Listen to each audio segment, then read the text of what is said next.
हिंदी व्याकरण का क्लास 5 का लेसन नंबर 7 जिसका नाम है विशेषण। तो आइए प्यारे बच्चों शुरू करते हैं।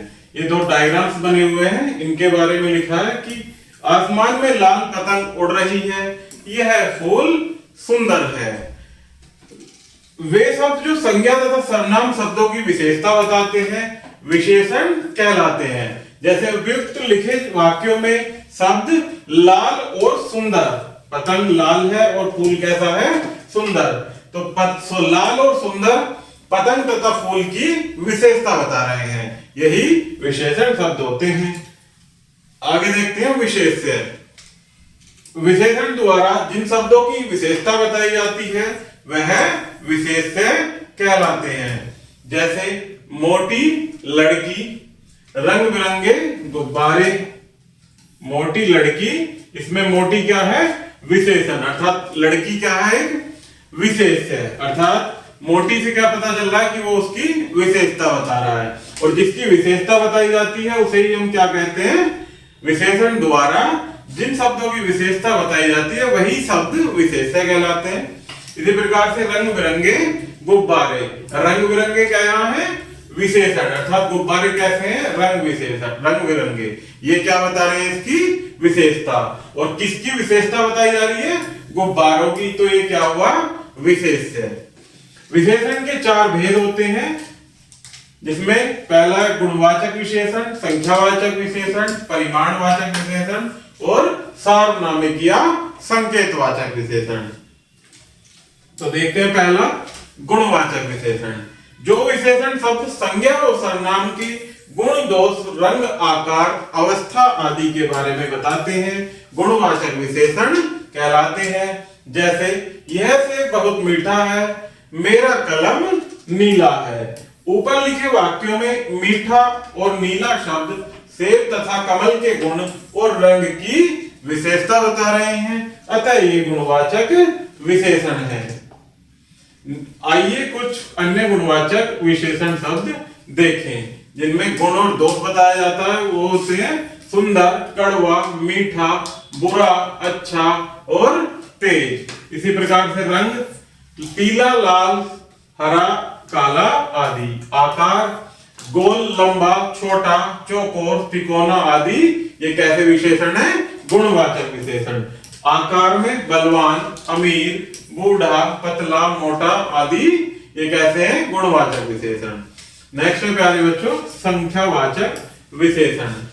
जो विशेषण शब्द संज्ञा और सर्वनाम की संख्या बताते हैं संख्यावाचक विशेषण कहलाते हैं। जैसे थाली में 2 बैंगन रखे हैं, पेड़ पर कुछ तोते हैं, ये कैसे हैं, संख्यावाचक विशेषण।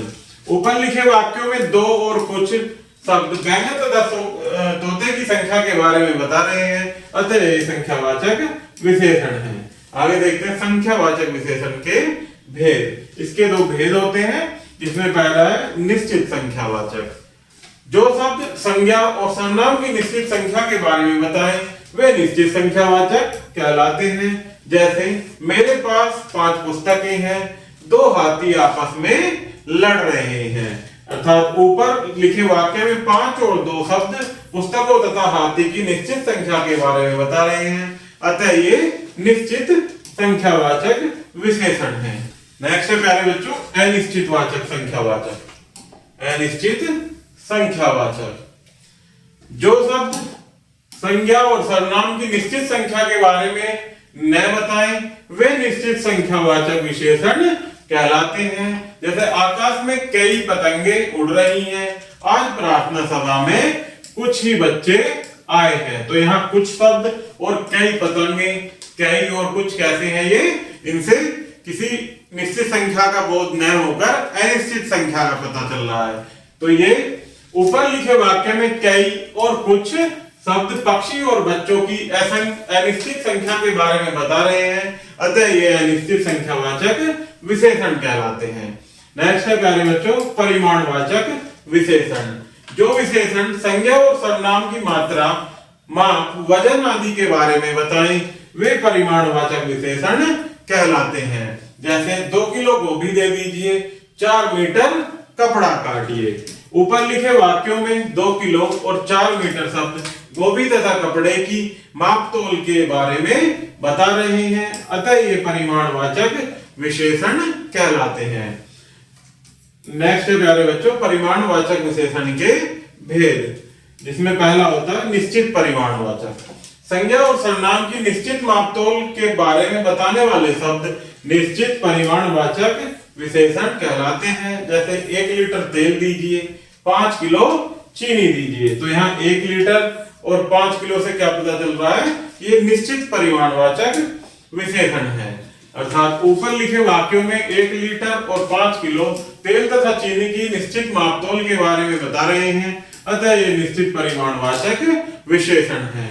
नेक्स्ट है अनिश्चित परिमाणवाचक। संज्ञा और सर्वनाम की अनिश्चित मापतोल के बारे में बताने वाले शब्द अनिश्चित परिमाणवाचक विशेषण कहलाते हैं।